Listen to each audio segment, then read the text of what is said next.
Hello मेरे प्यारे दोस्तों, मैं श्री राम स्वागत करता हूं आप सभी को अपने प्यारे से चैनल जेनजी IITN पे। सबसे पहले मैं आप सभी का बहुत बहुत धन्यवाद करना चाहता हूं कि आपने जो सपोर्ट दिखाया है, उस सपोर्ट के कारण हम लोग अब 5 की फैमिली बन चुके हैं। तो इस सपोर्ट के लिए आपका बहुत बहुत धन्यवाद। मैं जानता हूँ कि आपके सपोर्ट के बिना पॉसिबल ही नहीं था कि इतनी बड़ी फैमिली हम लोग बना चुके हैं यूट्यूब को।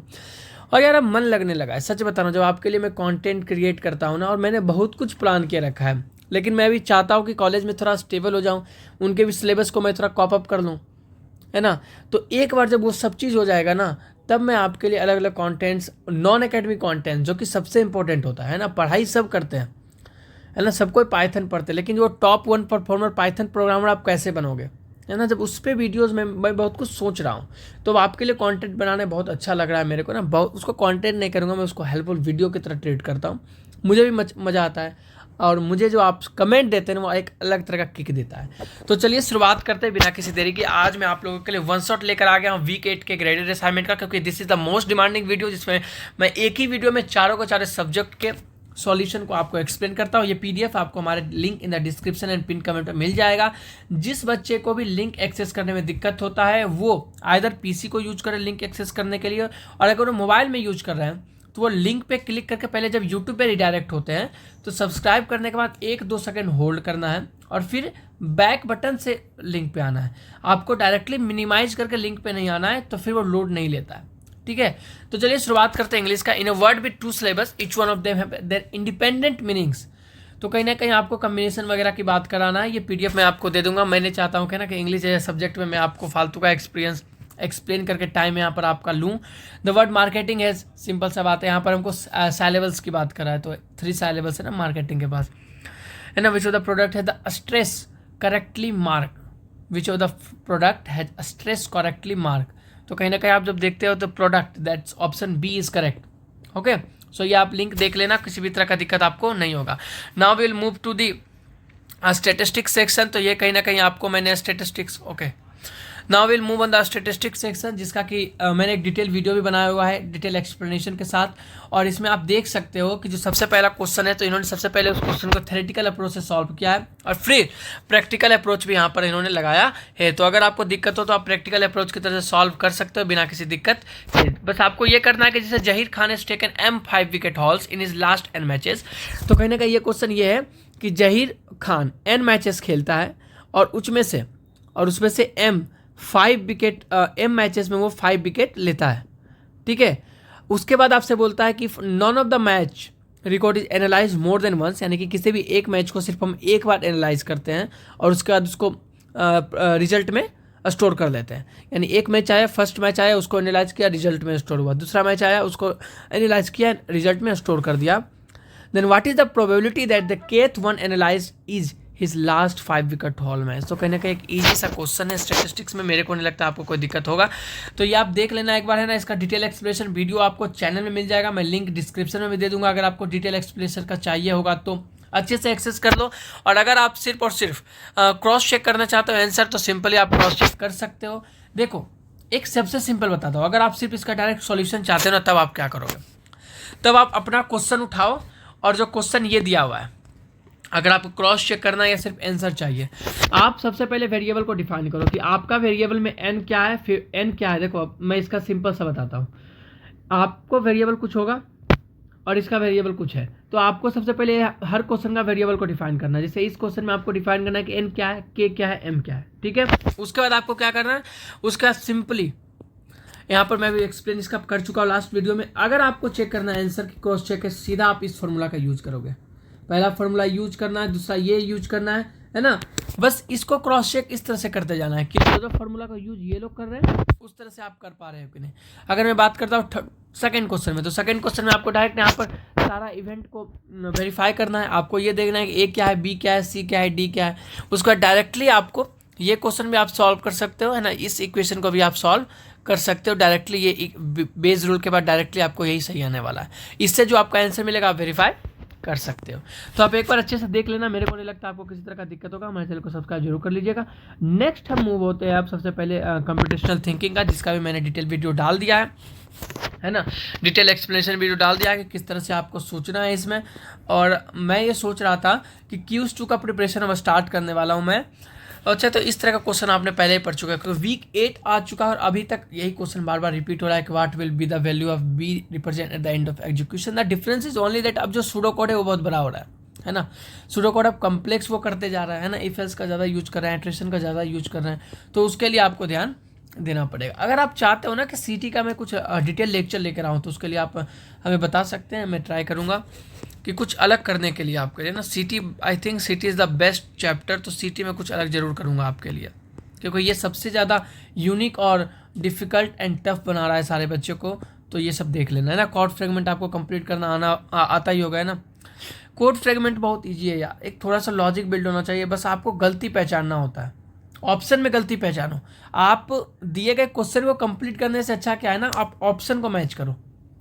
कोड फ्रेगमेंट को अगर आपको कम टाइम में करना है तो, अगर आप बिगनर हो, अगर आप प्रोफेशनल हो फिर तो आप डायरेक्ट कोड ही लिख दोगे डायरेक्ट, है ना, कोड फ्रेगमेंट कंप्लीट हो जाएगा। तो आप बाकी सब देख लेना है ना, जो भी है क्वेश्चन नंबर 7 वगैरह ईजी है, सारा पीडीएफ मैं दे दूंगा, आप एक्सेस कर लेना। मैथमेटिक्स की बात करता हूँ तो मैथमेटिक्स में थोड़ा डिटेल सॉल्यूशन में लेकर चलता हूँ आपके लिए ना। Match the given function in column A with the equations of the tangent at the origin 0 0 in column B and the plotted graphs and the tangent in column C given in the table। Okay, तो आपको table दिया गया और कहीं ना कहीं आपको क्या करना है, क्या मैच करना है। Match the given function in column A with the equation of the tangent at the origin in column B. ठीक है, तो इक्वेशन ऑफ टेंजेंट निकालना है कि अगर सबसे पहले टेंजेंट क्या होता है, इक्वेशन ऑफ टेंजेंट यानी कि स्लोप होता है ना। इक्वेशन ऑफ टेंजेंट क्या हो जाएगा, स्लोप के इक्वल हो जाएगा उस पॉइंट पे। तो कहीं ना कहीं आपको 0 0 पे स्लोप निकालना है उसका, और उसके बाद आपको उसके ग्राफ को वेरीफाई करना है।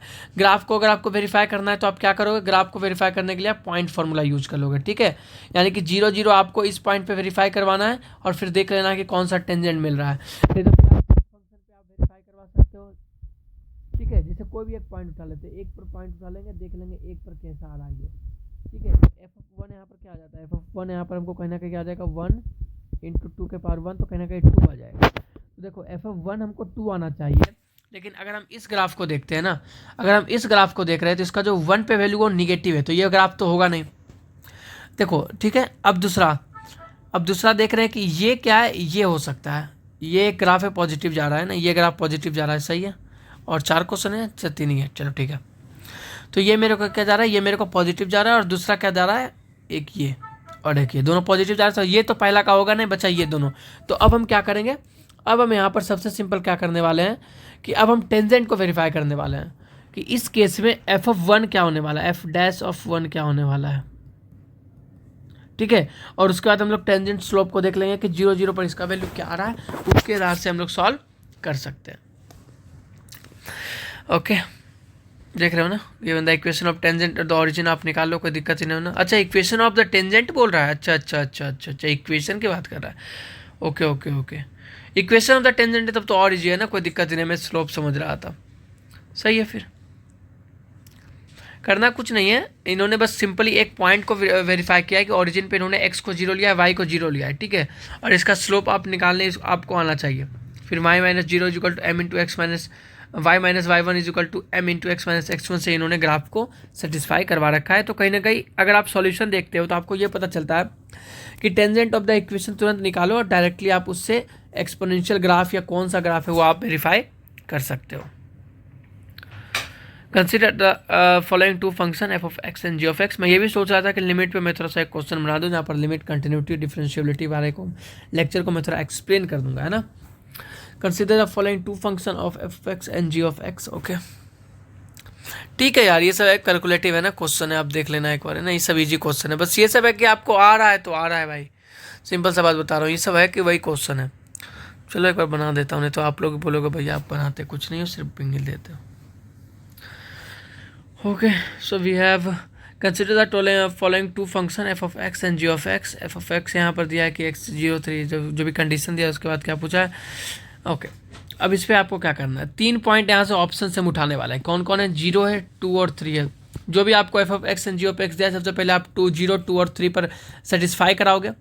आपको कुछ मत देखना, आपको देखना है कि हम इसका लिमिट निकालने वाला है, लिमिट निकालने के बाद इसका डिसकंटिन्यूटी चेक करने वाला है 0 2 3 पर, उसके बाद ऑप्शन देखेंगे कि अब ऑप्शन क्या बोल रहा है। ठीक है, consider the graphs given below.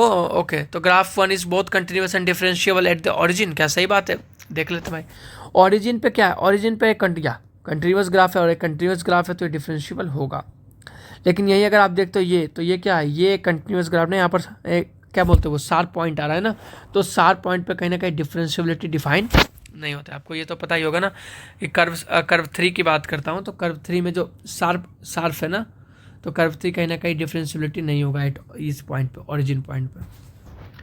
Curve 2 has derivative 0 at x is equal to 0 है ना, डेरिवेटिव इसका 0 हो जाएगा।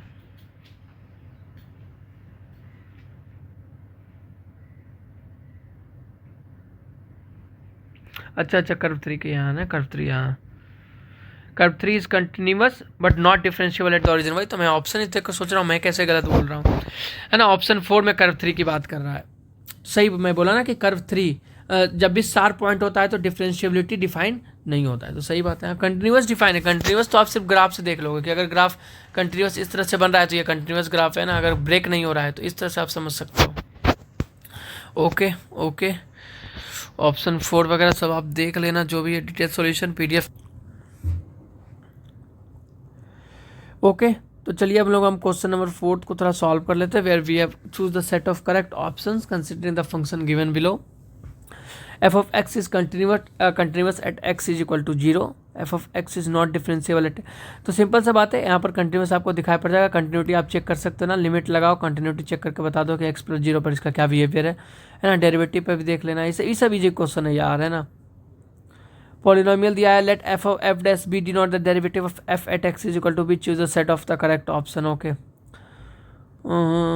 f डैश 3 निकालना है, इससे इजी क्वेश्चन क्या ही होगा आप लोगों का। डिफरेंशिएबिलिटी बोल रहा है यहाँ पर भी, डिफरेंशिएबिलिटी पूछ रहा है यार, 2 लाइन का ये सब क्वेश्चन है कि g डैश 0 निकालना है। फंक्शन को डिफाइन करेंगे, सिंपल सा बात है ना। डायरेक्ट यहाँ पर क्या किया देखो, f ऑफ x, अच्छा चलिए एक सॉल्व कर देता हूँ, ठीक है। ये मेरा फंक्शन दिया है, अब मैंने देखा कि मेरे को क्या निकालना है, f डैश 0 मेरे को 10 दे दिया है, g डैश 0 निकालना है, ठीक है। तो मैं क्या करूँगा, दोनों तरफ डेरिवेटिव ले लूँगा with respect to x। Okay तो ये क्या हो जाएगा, यहाँ पर कहीं ना कहीं हम अथी यूज कर लेंगे ना, क्या बोलते हैं वो, प्रोडक्ट रूल यूज कर लेंगे, है कि नहीं, कि g का वो हो जाएगा, है ना, g का डेरिवेटिव g डैश, फिर x स्क्वायर प्लस 5x, फिर x स्क्वायर प्लस 5x का क्या हो जाएगा 2x प्लस 5। ओके सही है। फिर आप क्या करोगे, x का जगह 0 पुट करोगे तो यहाँ से आपको 10 हो जाएगा, और यहाँ पर g तो ये कहना 0 बन जाने वाला है, और ये क्या बन जाना है, ये वरना 5 बन जाने वाला है, ठीक है।